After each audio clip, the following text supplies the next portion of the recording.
Hi guys, magandang tanghali sa inyong lahat. At ito ako, I'm still figuring out kung paano natin may add ang ating co-host for this week, si Ma'am Rowie. Okay, hi to Karen. And let me know if you're there. Hi to Coach Sheena, she's watching right now. Let me just check here. Hi. Hi. Okay. And so she needs to go online first. So ngayon ang pag-uusapan natin, before everything else, what's going on is every week I'll have at least one life coach with me para nakikita nyo na rin naman sila, and so that you could be familiar with other one life coaches as well. If I am posting this via YouTube, yan, this is a weekly thing with the One Life group. This is called the One Life Sabado Live, and for Sundays we have the Ask Me Anything Sundays, which I will also feature one co-host with me. So hopefully yun, every week meron akong makasama at least one life coach. So one life coaches, please please be available for your part. Okay? So yun, pag-uusapan natin yung mga oras, but then again, everything is set. So yun. Today we're gonna be discussing assets and liabilities. Pag sinabi bang asset and liabilities, ano yun? So, pag sinasabi nating asset, siya yung mga, sabi nila, ang assets ay, according to online definition, asset is a useful or valuable thing or person. So, asset, di ba? So, may bahay tayo, meron tayong kotse, kaya nga meron tayong like statement of assets and liabilities, di ba? So, meron tayong, hindi tayo, meron silang mga sinasubmit na mga ganun, para malaman nila kung ano talaga yung net worth nila, at ikaw, ano ba talaga ang worth mo as a person. So yung liability naman is a person or thing that constantly gives you disadvantages sa buhay ninyo. So, sila yung mga toxic, sila yung mga baggage, sila yung mga unimportant things, sila yung mga things that doesn't spark joy, sabi nga ni Marie Kondo. Ayun. So, if it doesn't spark joy, you just have to discard it. Okay? So, yan. So, I'm still waiting for everyone to come in to join me. Ayun. So again, if you're gonna watch on replay, please comment #replay and do comment your feedback or regarding our topic for today.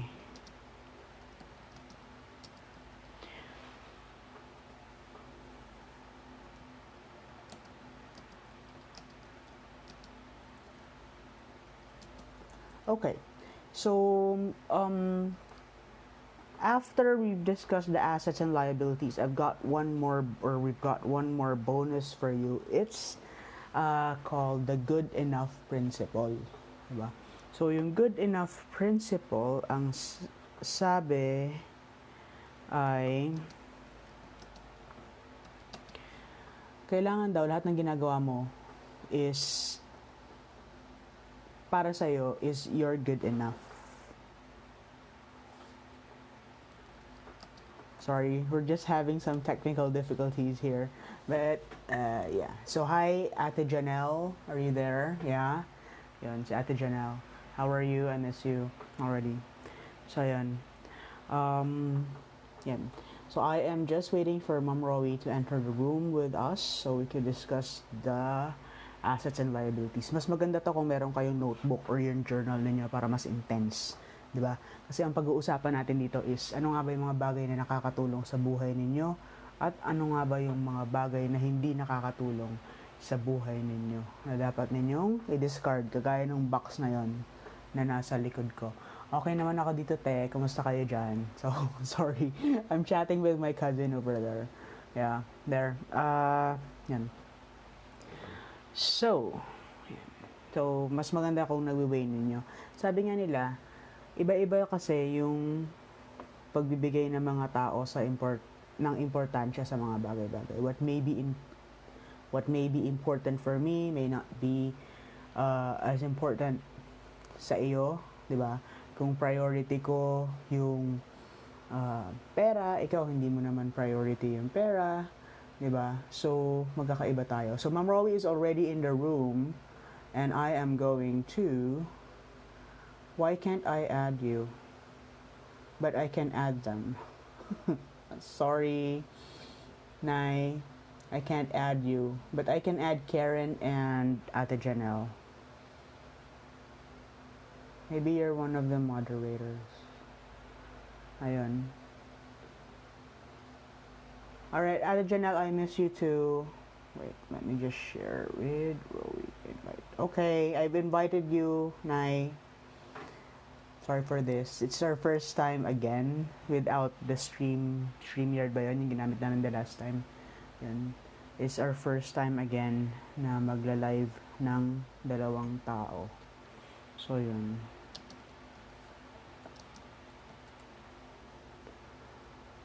Ayun.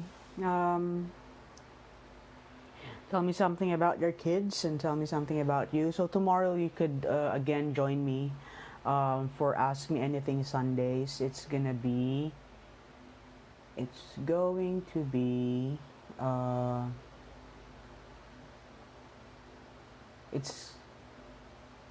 sorry. Ayun. So Ask Me Anything Sundays is going to be about the choices of maturity and character. Ayun. That's our topic for tomorrow. So about the same time, 12 o'clock Manila time. Ayun. Ma'am Rowie, hindi ka nakakapasok. I don't know what's happening. But, yun. Ko-comment ka na lang. Please comment.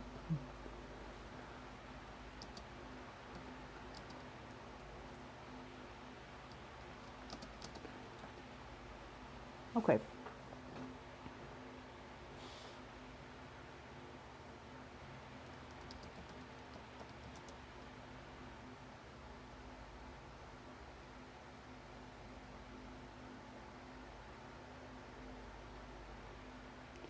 I'm happy that some of you are enjoying quarantine and some people really don't appreciate quarantine. So yun, I really can't add you. So yun, they can't appreciate quarantine. Bakit? Kasi yung iba naiinip sa bahay, yung iba walang ginagawa. But people, if you look around you, there are a lot of things to do, right? So alam ko, marami kayong mga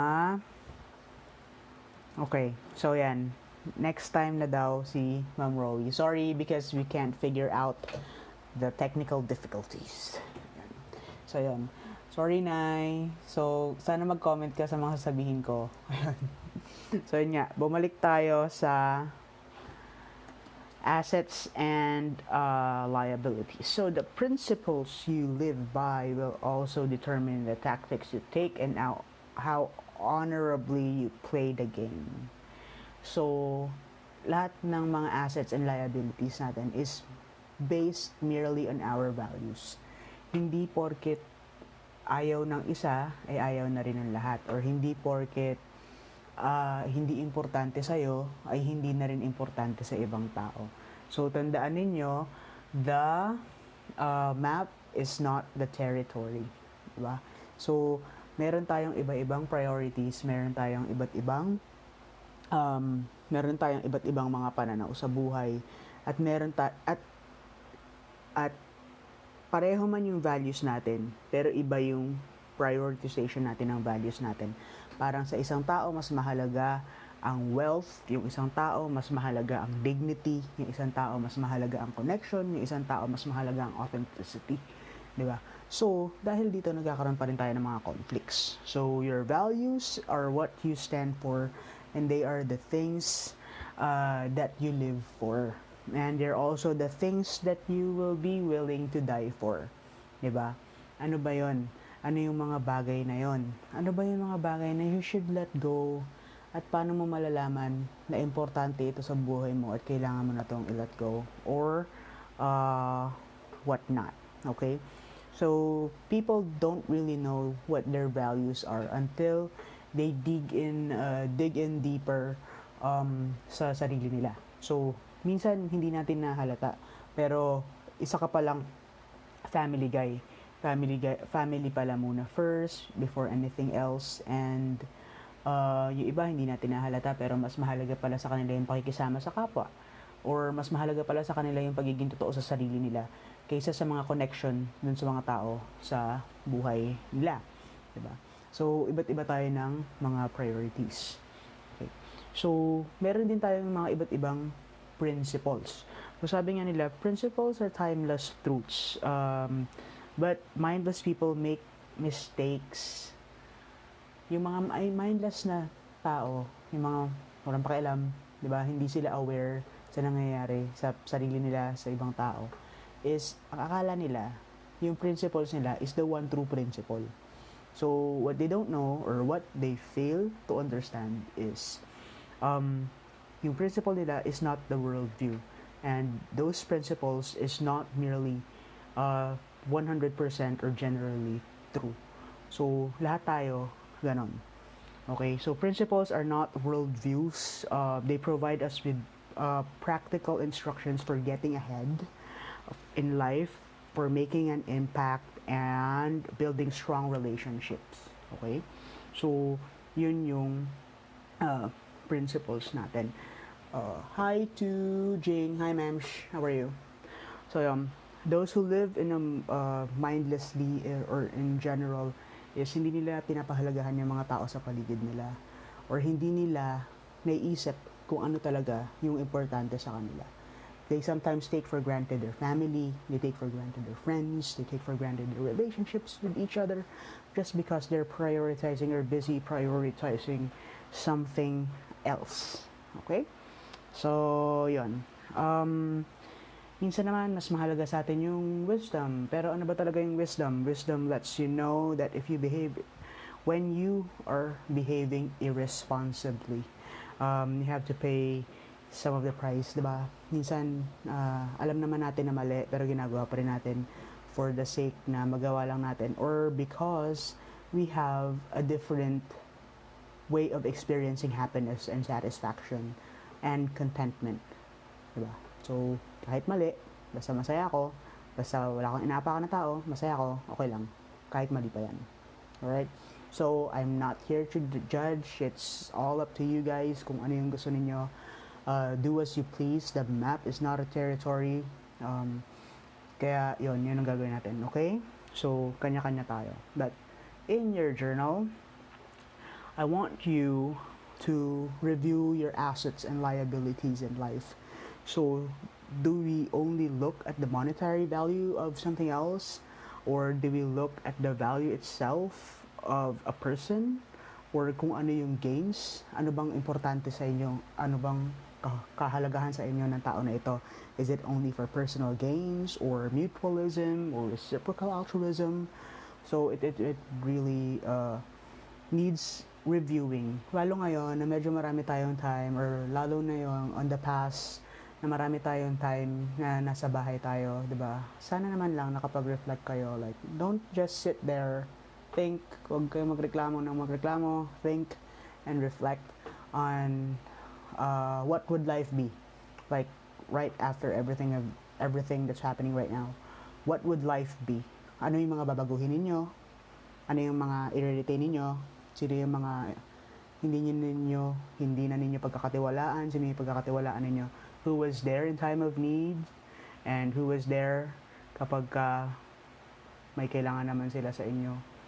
at wala sila nung kayo naman ang nangailangan sa kanila. So maraming lumabas na ganyan, I bet. Okay? So yun. Alright? Yun lang. So if you feel like doing a spot check of your life and your assets and liabilities in life, I do have some four actually, yeah, four categories na pwede ninyong sagutin. Okay? So, first, who are the people who add value in your life? Yeah.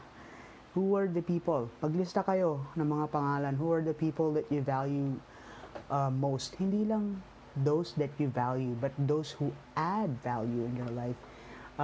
Sabi nga nila, meron, di ba, sa mga cheesy part, you complete me, and whatnot, but sila yon, di ba? So, there are people who really compliments you. Sabi nga nila, ibibigay ko yung, kung 50% ka lang, if you're broken, bibigay ko sa'yo yung 50% ko para 100% ka. No, it's not like that. Relationships isn't like that. Relationship is a choice. So, you have to add value sa isa't isa, di ba? Kung 50 lang siya, 50 ka, pag pinagsama kayo, 100 kayo. Diba? Hindi mo ibibigay sa kanya yung, yes ma'am, journaling yan. Hindi, journaling is always healthy. Yan. Okay? It's like, treat your journals as your best friend. Kasi hindi naman tayo lahat may nakakausap, diba? So, lahat ng iniisip ninyo, thoughts ninyo, na pinupulis ninyo, sulat nyo dyan. Lahat ng actions, inactions ninyo, consequences ng mga ito, isulat nyo. Lahat dyan. Alright? So, yun. Nasabi ko nga is, relationship is complementary. So, wag mo ibigay sa kanya yung 50% mo. You have to share it. So, and it's always a decision. Diba? So, maraming away na mangyayari, maraming mga pagsubok na daraan, but you always have to have the choice. Okay? So, ganito yan. Who are the people who add value in your life? Sabi nga, uulitin ko ulit, sabi ni Marie Kondo, I'm so gay. So, yun. Sabi ni Marie Kondo, to discard pag nag-ayos ka daw, or if you're tidying up your space, you're tidying up your life as well. So, pag tinignan mo siya, does this spark joy? So, sa tao din siguro ganun, parang, does this person spark joy in my life? Kapag hindi, just feel free to discard. Okay? Hindi nyo kailangan ng extra baggage. You always have to prioritize kung sino yung mga tao. Even if they're family members, if they're really toxic, guys, it's not worth it na magpaka-toxic kayo sa ibang tao. Life is toxic enough for you guys, and I'm sure you're finding ways to make your life toxic. So, yan. Alright? So, yan. Who are the people who add value? Lista ninyo. And, who are the people who detract from my life? Sino yung mga taong medyo toxic na, pabigat, kausap, ganun. Alright? So, masarap minsan maglinis ng mga friends list. And, masarap maglinis ng I'm so bad for even thinking of this. Pero yon, minsan liberating na maramdaman ninyo that not all people will agree with you. Not everybody will be your friend. Not everybody will like you. Diba? Pero it's not really under your control. Hindi kayo ang may control doon. You can control how you would react to them, how you would build a relationship with them, diba?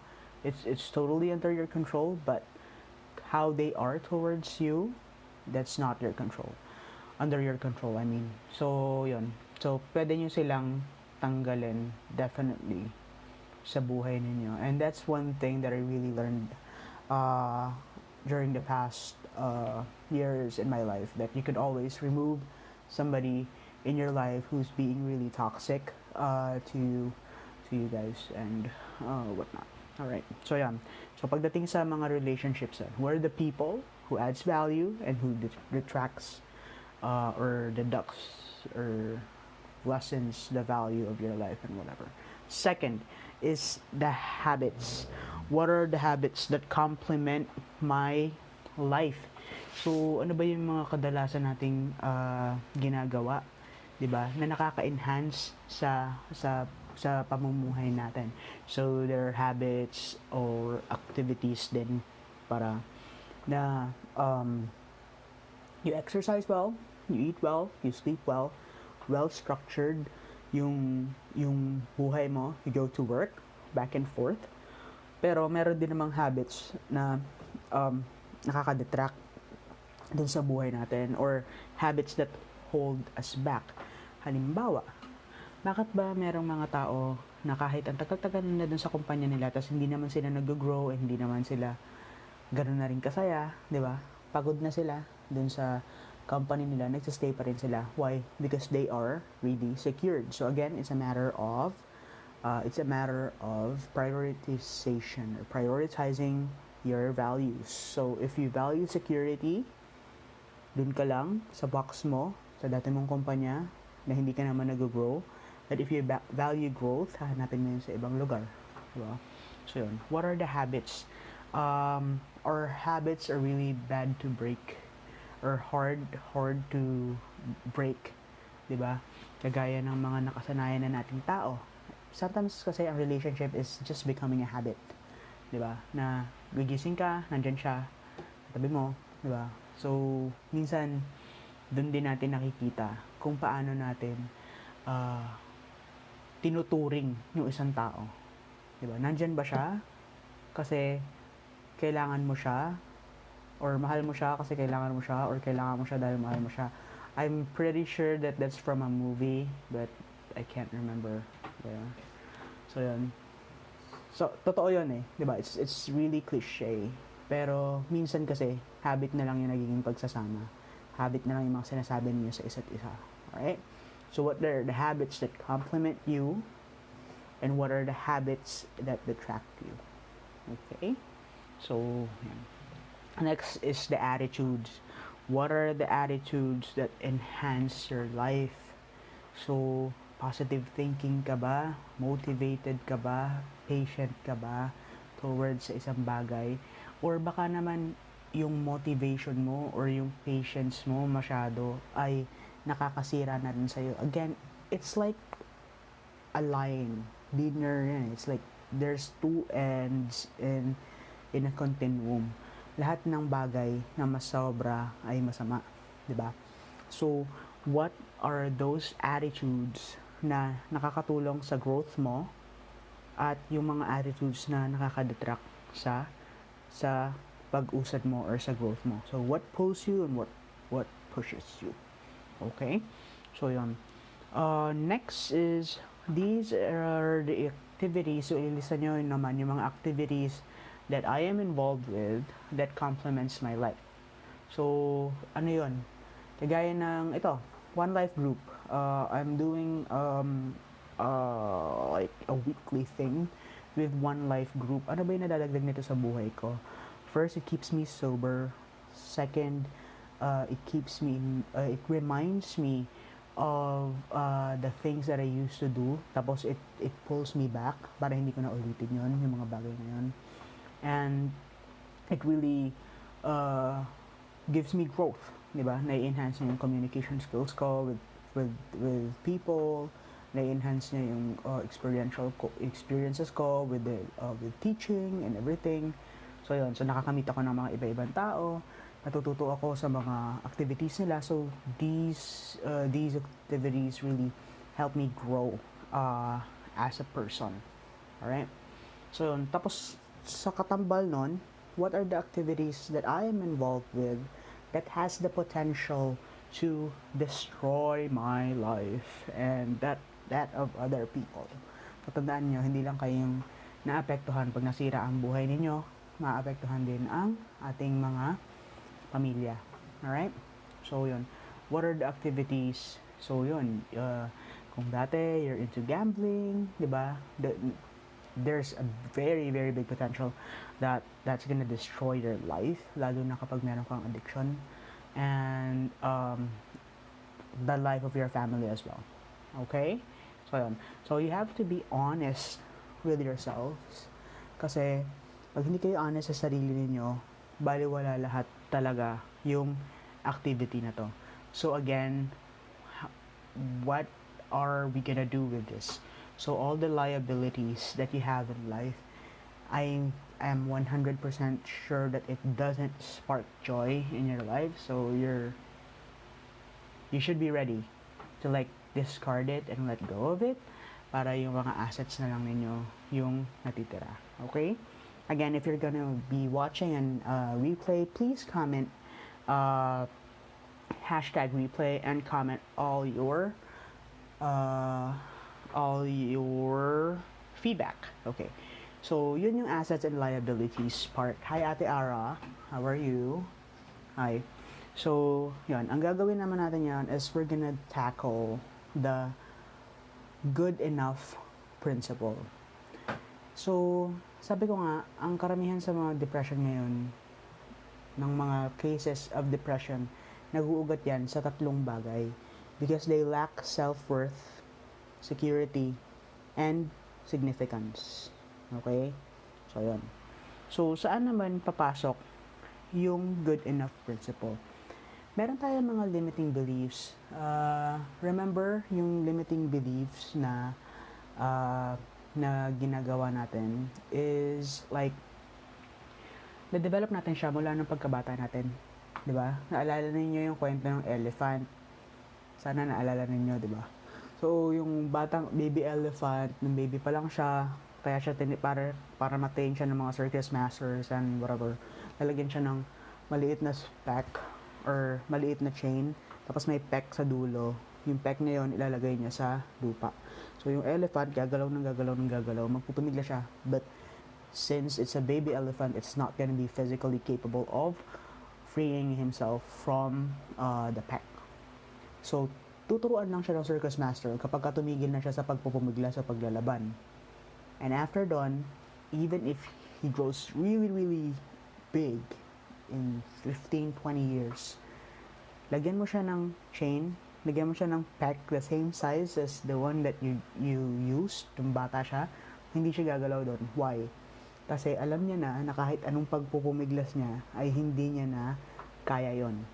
Kahit na lumingon, kahit na ang katotohanan or what's true is, pag umalis siya doon sa umalis siya sa pwesto niya is kayang-kaya niyang makawala because he's big enough, right? So yun, nagkakaroon tayo ng limiting beliefs para tayo mga baby elephants. Alright? Lahat tayo nagkakaroon ng limiting beliefs ng I'm not good enough.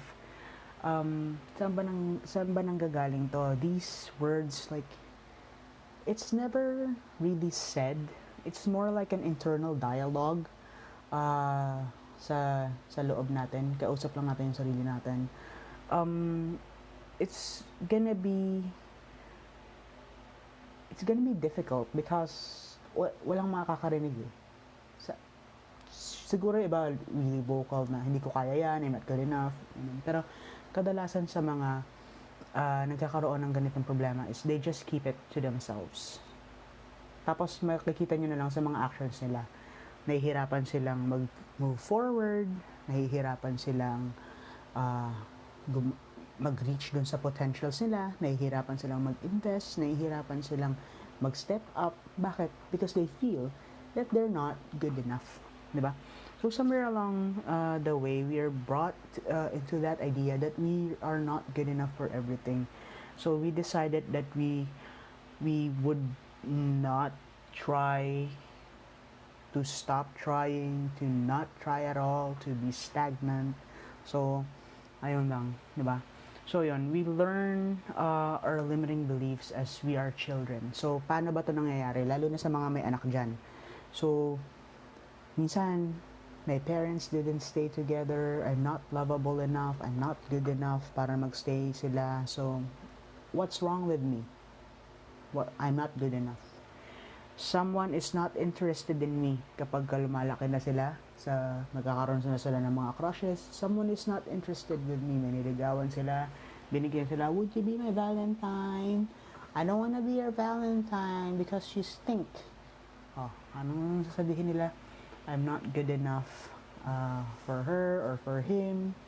I'm not good enough. I'm not worthy enough. I'm not lovable enough. Tapos, mag-a-apply na sila ng trabaho. Siyempre, initial interview, blah, blah, blah, blah, blah, blah. Hindi sila matatanggap. Bakit? Because I'm not good enough. So, nagkakaroon sila ng evidences against dun sa thought that they are not good enough. Okay? So, tandaan natin, sabihin natin sa mga anak natin that if you fail, it's because you have to learn something. Hindi kayo nag-fail because you're not good enough. You failed because you still have to learn something in order to succeed. Diba? So, ayan. So, again, we are gonna do some exercises, alright? Dun sa mga pagkakataon that you feel that you're not good enough, you have to answer these questions. In what ways do you recognize this belief in your own life? Paano nyo nasabi sa sarili ninyo that you're not good enough, you're not worthy enough? So, isulat nyo. Again, walang makakakita ng journal ninyo. So, you have to be honest with yourselves, okay? And how has your life been affected as a result of carrying this negative limiting belief? And ano yung mga resulta na nakuha ninyo? So, habang lumalaki kayo. So, ang tawag dito is like we're recording a timeline. So, ganitong edad ako, nireject ako ng kalaro ko. Ayaw nila makipaglaro sa akin. Tapos, nung ganitong edad ako, nag-apply ako sa Glee Club, hindi ako natanggap. So, nung ganitong edad ko, gusto kong sumali sa math club but everybody's bullying me. Nung ganitong edad ako, meron akong niligawan pero hindi ako sinagot. Why am I not good enough? So, mag-create kayo ng timeline. Diba? So, yun. Mag-create kayo ng timeline. Tapos, we have to begin to check on our responsibility. What is our role doon sa mga nangyari? Hindi ka ba natanggap sa Glee Club kasi hindi ka nag-practice? Hindi ka ba natanggap sa Math Club kasi merong ibang mas nag-excel at hindi mo na-meet yung qualifications? Bakit hindi mo na-meet yung qualifications? Nag-aral ka bang maigi nun? Did you try your best? Di ba? If your answer is yes, you tried your best, then that's good enough. So the good enough principle is always, did you try your best? If the answer is yes, then it's good enough. Okay? So, yun. So, bakit hindi ka nakapasa doon sa school na ina-applyan mo? Mayroon yung mga criteria, di ba? Bakit hindi ka natanggap sa unang trabaho? Meron silang mga hinahanap na wala sa'yo. So, what is it? So, what is your responsibility? So, again, responsibility builds empowerment. So, once you are responsible for your thoughts and for your actions and for your inactions, you will always find out the reason behind why are you not succeeding in life and the reason behind your current situation. Okay? So, second, third, you have to consider the events from your past where you learned to believe that you were not good enough. Balikan nyo yun. Paano nyo siya may interpret ngayon now that you've grown wiser, smarter, older, diba? Paano nyo siya makakategorize ngayon? Is it petty? Or are you really not good enough? Did you try your best? Did you not try your best? Meron ka bang ibang priorities nun? Meron ka bang ibang activities nun? So, you always have to assess that. Fourth, if you chose to accept the fact that you are an individual who's fundamentally good enough, how might you change or modify the expectations in the future? So, ngayon na alam ninyo na you are good enough, right? Paano niyo ito magagamit towards your future? Diba? So, everybody is good enough. Again, if you try your best, if that's your best, then you are good enough. Okay? Ang sabi ko nga, even if you're scared, you just have to try. Okay? Kasi kapag hindi natin sinubukan, we will never know. Sabi nga ni Dorothy dun sa Yellow Brick Road, if you don't go, you'll never know, right? So yun, you just always have to try your best. You are good enough. Let go of those liabilities. Um, Tingnan ninyo what are your positive qualities, what are your assets, and i-cherish ninyo, i-cherish ninyo yun, i-nourish ninyo yung assets ninyo. You are good enough as long as you try your best. Okay? And yan. So everybody is happy. Okay? So again, it's just a matter of priorities. Huwag kayong malulungkot if you fail. And if you fail, that only means that you still have to learn something in order to succeed. Okay? So if you do have questions or if you do have reactions regarding this video, please don't hesitate to send me a message or leave a comment, and I'll get back to you as soon as I can. And please comment hashtag replay if you're watching on replay. Again, you can always follow me in YouTube. It's Poy Delara at YouTube, and please follow my pages, Poy Delara, and you can add me on Facebook, Poy Delara too. And so, yeah. So we can interact with each other, and I'll find time to answer any questions that you may have. All right. So until tomorrow, kapit lang.